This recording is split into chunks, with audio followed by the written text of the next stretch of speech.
खट्टा खाने वाली चुड़ैल। रात को अचानक राधिका मौसी को किचन से कुछ गिरने की आवाज आई। उन्होंने बाहर निकल के देखा तो किचन में उन्हें कोई सफेद साड़ी में दिखा। वो चीख पड़ी, हे भगवान, आलतू जलाल तू आई बला को टाल तू, आलतू जलाल तू आई बला को टाल तू। राधिका मौसी को चीखते सुनकर श्रवण बाहर आता है भागते हुए। अरे माँ, क्या हुआ? क्या देख लिया? दादी माँ आ गई क्या सपने में? अरे बेटा, रसोड़े में देख तो कौन है? श्रवण रसोड़े में झांक कर देखता है और उसे कोई नहीं दिखता अंदर। अब रसोड़े में तो कोई नहीं है माँ। कोई सफेद साड़ी में नहीं है क्या? नहीं माँ, कोई भी नहीं है। चिल्लम चिल्ली की आवाज सुनकर काजल भी वहां आ जाती है। अब क्या हो गया माँ जी? अरे बेटा, रसोड़े में एक चुड़ैल थी सफेद साड़ी में। अरे क्या कर रही थी वो अंदर?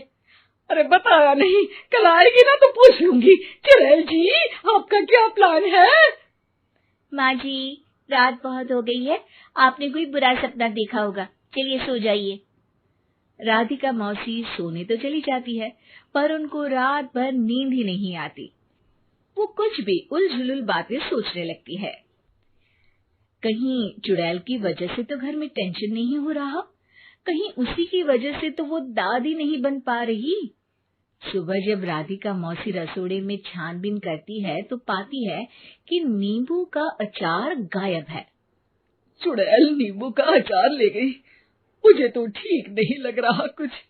चुड़ैल को भी पता है कि जिंदगी का असली मजा तो खट्टे में ही है। राधिका मौसी झट से श्रवण को फोन कर देती है। बेटा, मुझे समस्या समझ में आ गई है, हमें एक तांत्रिक की जरूरत है। अरे क्या बोल रही हो माँ, तांत्रिक की क्या जरूरत है? आप पूजा पाठ तो कर ही रही हो ना। आलतू जलालतू मंत्र सारे फालतू जैसे कुछ मंत्र पढ़ो, चली जाएगी अपने आप चुड़ैल। अरे नहीं बेटा, कभी चुड़ैल को कम नहीं समझते। अरे तुझे पता भी नहीं चलेगा कि कभी वो छल करके काजल की जगह घर की बहू खुद बन जाएगी। क्या माँ, कुछ भी बोल रही हो? कहाँ काजल और कहाँ चुड़ैल? वैसे एक बात बताओ, काजल को अगर गाने के लिए बोल देना तो चुड़ैल काजल की आवाज सुनकर घर तो क्या धरती लोग छोड़कर चली जाएगी। तुम ना पढ़े लिखे बच्चे हर चीज को मजाक समझते हो। तुम रहने दो, मैं खुद ही तांत्रिक को बुला लेती हूँ। अच्छा सुन, शाम को इमली लेके आना। क्या है कि चटनी खाए बहुत दिन हो गए है ना?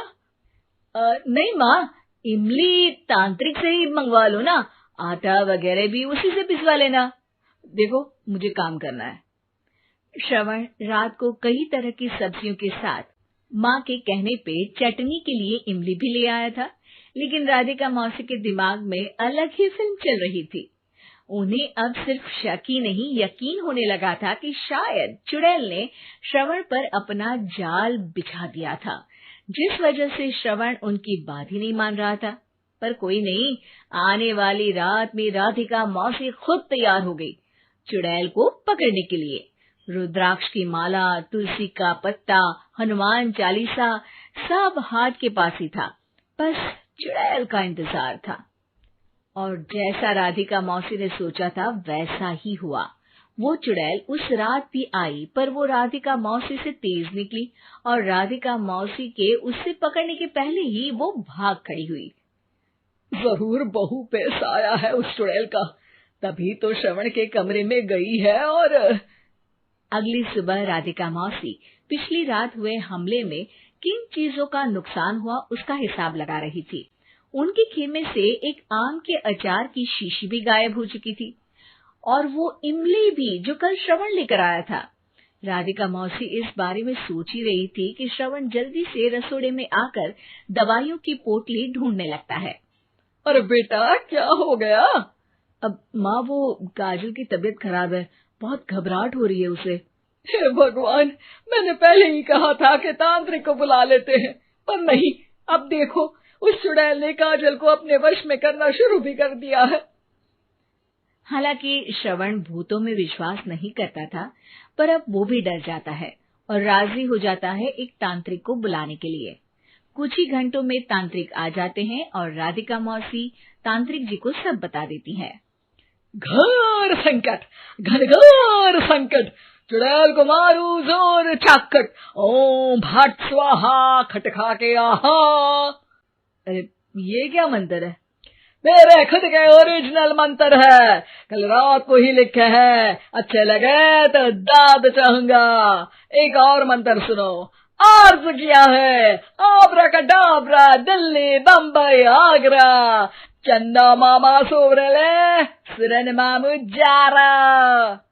ये मंत्र है? अरे कोई 40 वालीसा पढ़ो ना।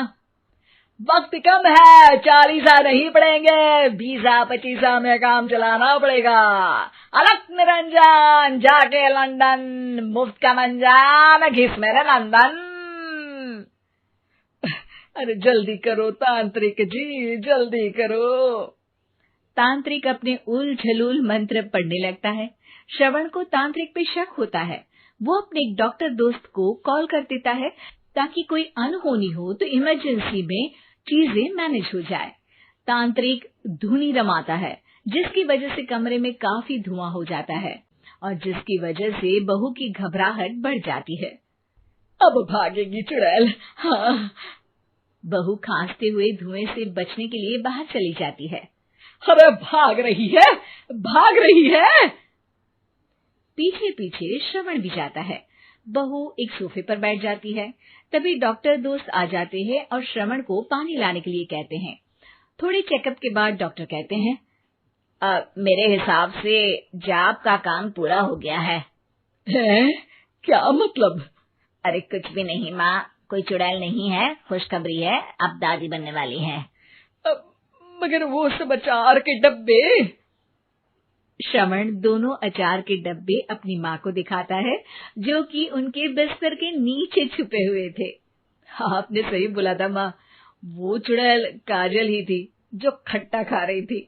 हमें कल ही पता चला, पर हमने आपको ये तांत्रिक वाला काम करने दिया ताकि आपको भरोसा हो जाए कि भूत वगैरह कुछ होता ही नहीं। अच्छा, ये तो बड़ी खुशी की बात है, पर बेटा मुझे एक झाड़ू तो ला दे। क्यों माँ? ये तांत्रिक का भूत उतारती हूँ मैं। अब तांत्रिक राधा मौसी के डर से घर से भाग निकलता है और राधा मौसी उसके पीछे भागती है। अरे संकट ये घनघोर है, तांत्रिक मुआ चोर है।